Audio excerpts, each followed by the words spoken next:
This is the Geoffrey and Richie Show. All sports, all talk. Hello there, and welcome to the Geoffrey and Richie Sports Show, your weekly sports podcast. I'm Richie Benno, and I'd like to introduce my colleague, Geoffrey Boycott. Good morning, Geoffrey. Morning, Richie. Morning, everybody. How are you? I'm okay, thank you very much. Good. My good. knee.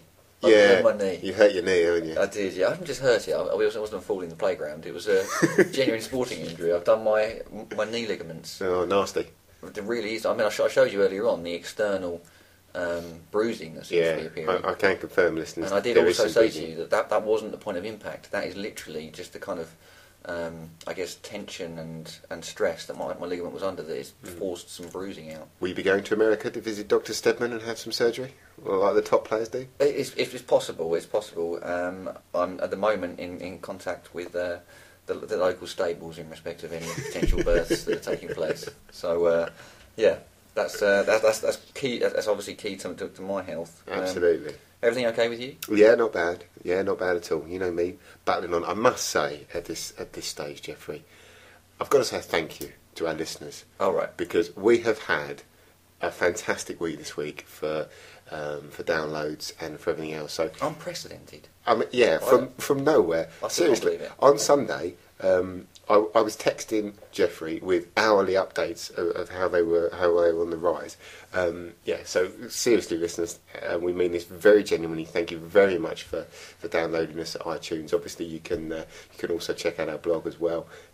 But always email us if you want to get in contact with us. Email us, and our email address is geoffreyandrichie@hotmail.co.uk. There's a Facebook page. I've mentioned that before. So get interactive there, and also don't forget our Twitter, GNR_podcast.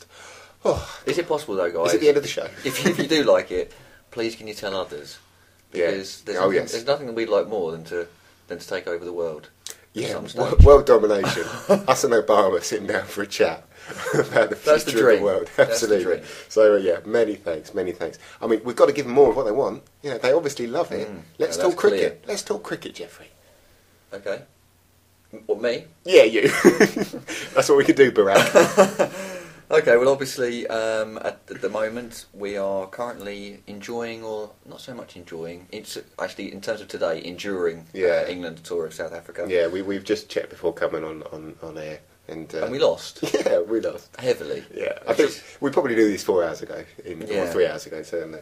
Which it is unsurprising, although, when I say it is unsurprising, because obviously the first one day was a washout. The second one day, England actually performed well. It did. But as we've discussed before, we can do that in a one-off game. We can. And then let ourselves down hugely in the next game, and indeed, that's what's occurred. Tough place to go, Newlands, today. I heard earlier that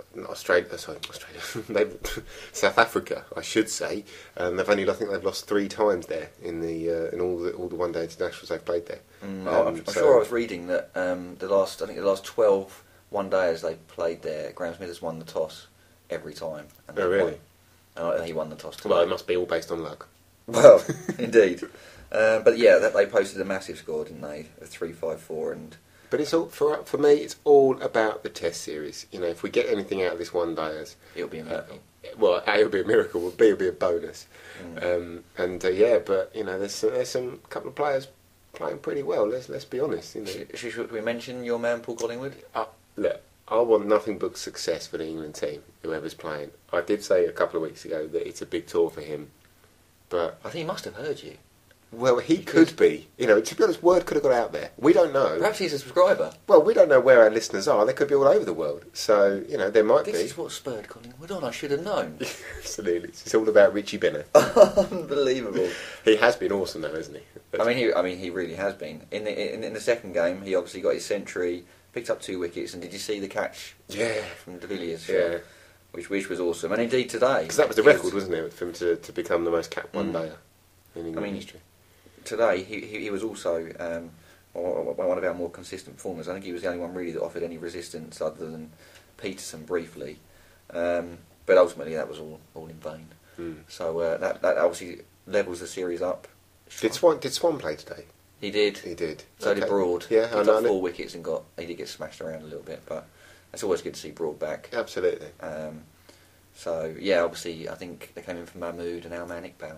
Yeah, I mean, I feel again sorry for Iqbal because. But Swan's first choice. You know, there's no doubt about that. Swan is first choice. But yeah, we will say it until he is England #1 spinner. He has got something, and he will be in the England team, I believe, and you believe as well. I do. In the future, but yeah, he's always going to play second fiddle. But players starting to get fit. You know, obviously going to be now acclimatised to the conditions. As I say, it's all about a Test series. All about a Test series. Well, certainly, I think at the moment you can look at our batting lineup and be reasonably confident that we can post a half-decent score. I mean, I know we lost today, but I think looking at it and the type of players we've got and the different skills and strengths that they have, I think we have got the makings of a good side. It's just a case of England trying to sort of build on the odd win that we get, and then not, you know, kind of knocking all the confidence that we've gained from that game by playing poorly in the next. Well, it's touring South Africa is a place where, frankly, people can establish their careers and the future of it without necessarily, you know, jumping up and down and saying, right, yes, I've got 4 centuries, that's it. I was reading a piece by it was actually an interview with Michael Vaughan, because in '99 that's where he made his Test debut on the tour of South Africa, and about how in the first Test, you know, we were skittled out for 140, but Vaughan made a resilient 33, and Hussain came up to him, who was captain at the time, and said, you know, well played, and you play like that, and you're going to have a long England career, basically. And Vaughan said... What happened to him? What? Vaughan? Yeah, where did he go from that point? I think he went on to become a England cricket captain. Oh, that Michael Vaughan. That Michael Vaughan, yeah. But yeah, and he was just saying that, you know, it was really a place where we just got a good feel for it, and as individuals, as a team, even though, you know, we were outplayed for large parts of the tour, it just was the springboard of my career.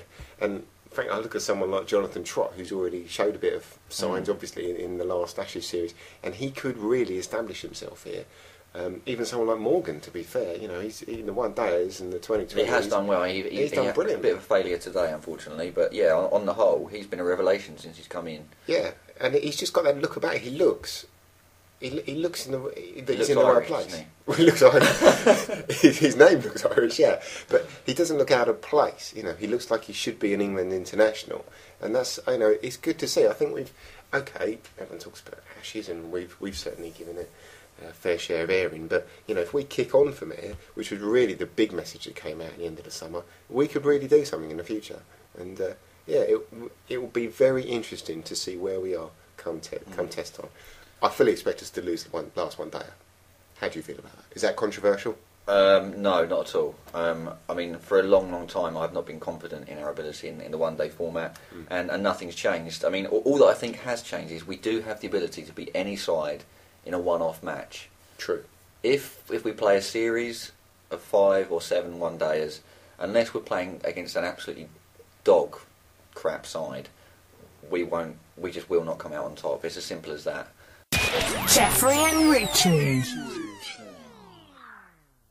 If you'd like to download the full version of the Geoffrey and Richie Sports Show, including more cricket talk about football, also the Geoffrey versus Richie 2009-2010 challenge, the winners and losers from this week, and a cheeky little tennis section, go to iTunes. You can download us there. We are the Geoffrey and Richie Sports Show.